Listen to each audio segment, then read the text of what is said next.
Bonjour à tous. Le président de Dentsu Aegis Network France, Benelux et Moyen-Orient est l'invité des Échos ce matin. Bonjour Thierry Jadot. Bonjour. Alors l'actualité aujourd'hui, c'est les chiffres de l'IREP, l'Institut de recherche et d'études publicitaires, qui annonce une stagnation du marché publicitaire en France au premier semestre. C'est le cas depuis une dizaine d'années déjà. Pourquoi le marché est-il aussi morose ?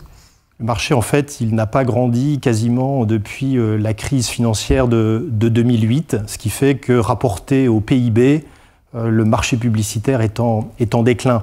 Et quand je vois cette stagnation, qui est sans doute liée d'une part à une réglementation qui est souvent réfractaire à la publicité, mais qui est surtout liée à un phénomène qui est nouveau, qui est une décorrélation entre la croissance économique des pays et les investissements publicitaires. Pourquoi ? Parce que les annonceurs sont en train de dédier ou d'allouer une partie de leurs investissements à la captation de données, au travail sur les datas, à la transformation numérique de leur entreprise, qui vont leur permettre finalement de mieux gérer leurs investissements médias. Et c'est cette transformation qu'on est en train de vivre.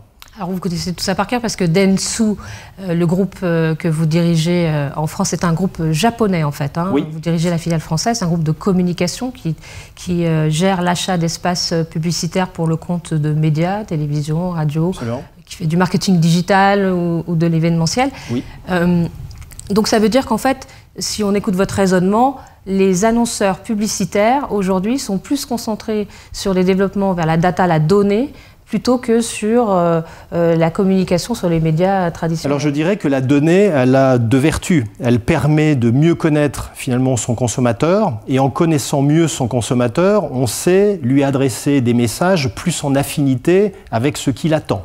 Et donc on va s'acheminer vers un phénomène de convergence entre les médias, la data et les contenus, où on va mieux targeter, mieux adresser finalement les messages, et parallèlement commencer à personnaliser ces messages. Et c'est vers la data et vers la personnalisation des messages que les annonceurs vont investir plus de moyens, et sans doute petit à petit moins de moyens en médias parce qu'ils seront plus efficaces. Et d'autre part, ils sont en train d'investir aussi beaucoup d'argent dans la création de contenus propres, puisque les réseaux sociaux permettent d'une certaine façon d'irriguer la toile de contenus qui ont été créés par les propres marques et par les propres entreprises.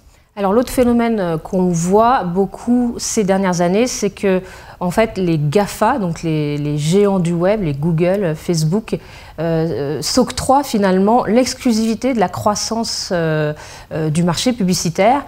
Et puis les médias traditionnels, la télévision, la radio, la presse, eux sont en recul. On le voit sur les chiffres de l'IREP au premier semestre.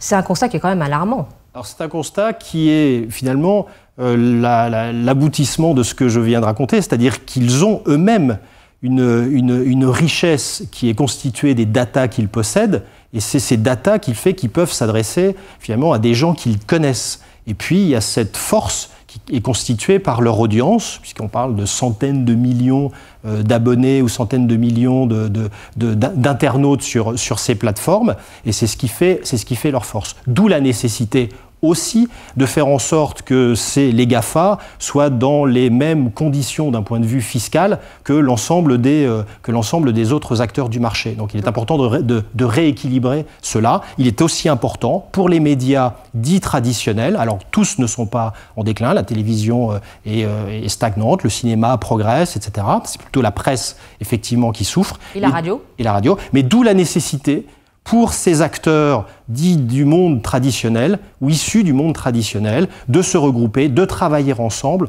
pour justement monétiser cette data qui devient la monnaie pour l'ensemble du marché publicitaire. Alors vous dites que les GAFA, ils sont puissants et ils ont des qualités en termes de ciblage, et c'est ça qui fait c'est ça qui constitue leur supériorité face aux autres médias, mais ils ont aussi beaucoup été contestés. Par exemple, sur leur audience, Facebook a été accusé de gonfler ses audiences aux États-Unis, mais finalement, on a l'impression que ça n'a pas vraiment eu d'impact sur leur impact parce qu'un certain nombre d'annonceurs et puis des agences comme les nôtres ont posé des questions et ont été satisfaits par les réponses, mais il est clair il est clair qu'il y a un enjeu sur les données, il y a un enjeu sur les sites sur lesquels les marques communiquent. Et nous, on met de plus en plus en place des systèmes de protection afin que les marques soient toujours dans des univers qui leur correspondent pour qu'il n'y ait pas des erreurs comme celles qui ont été commises et par Facebook et par Google.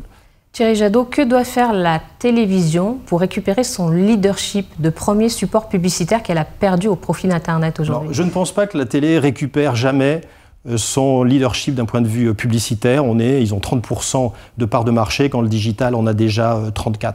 Moi, je suis favorable à ce qu'on puisse étendre à d'autres catégories, en particulier le cinéma, mais également la promotion, la distribution, rendre ces secteurs accessibles à la publicité en télévision. Aujourd'hui, c'est interdit. Aujourd'hui, c'est interdit. Je pense que ça pourrait amener une manne pour le privé comme pour le public entre 100 et 150 millions d'euros. Donc il faut faire grandir le marché publicitaire. Je rappelle que le marché publicitaire en France, c'est 0,5% du PIB. C'est la moitié de ce qu'on constate dans d'autres pays, en particulier l'Angleterre, qui a, comme on le sait, un PIB équivalent. Donc il faut faire grandir le marché publicitaire en le dérégulant petit à petit. Finalement, ça ne bouscule pas un peu les équilibres, parce que si le marché publicitaire est régulé, c'est aussi pour protéger cette manne publicitaire pour des médias qui sont moins puissants que la télé. Pour la presse écrite, par exemple, si le cinéma ou la grande distribution sont interdits de publicité à la télé, c'est aussi pour préserver un certain équilibre. Est-ce que ça ne va pas casser ces équilibres si on ouvre le secteur? Sauf que ces équilibres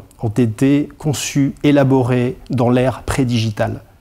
Et aujourd'hui, la concurrence des plateformes numériques fait que si on veut faire protéger, parce que c'est une question également de souveraineté, de démocratie, si on veut protéger les autres médias, alors il faut faire grandir le marché publicitaire, parce que la publicité est un des leviers de la création, notamment dans l'univers audiovisuel. C'est la raison pour laquelle je suis favorable à ce qu'on étende la publicité entre 20h et 21h sur les chaînes publiques. Une dernière question peut-être sur la taxation des GAFA, qui est un sujet d'actualité forte en cette rentrée. Qu'est-ce que vous en pensez? Ça va dans le bon sens, ces initiatives qui sont prises à Bruxelles et aussi en France avec la taxe YouTube pour financer la création audiovisuelle? Alors je dirais oui, parce qu'il faut que tous les acteurs soient traités à la même enseigne. On ne peut pas avoir des écarts de point de vue fiscal aussi importants que ceux qu'on le connaît, d'une part. D'autre part, je pense qu'il faut que le bon échelon de la réglementation et de la régulation, c'est l'Europe. Le vrai enjeu de demain, c'est les enjeux de transformation numérique. Personnellement, je vois d'ailleurs dans le plan d'investissement qu'a annoncé le Premier ministre, les fameux 57 milliards d'euros, eh bien que beaucoup d'argent est consacré au numérique.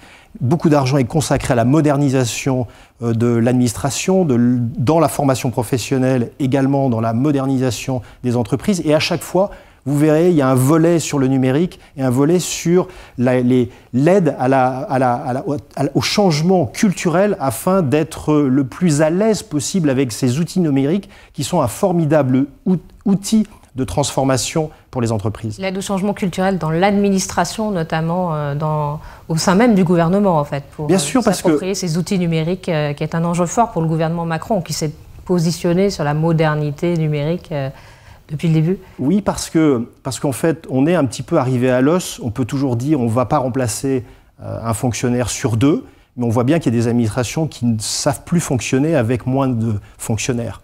Et donc la seule façon finalement, de continuer à faire des économies, c'est de travailler différemment.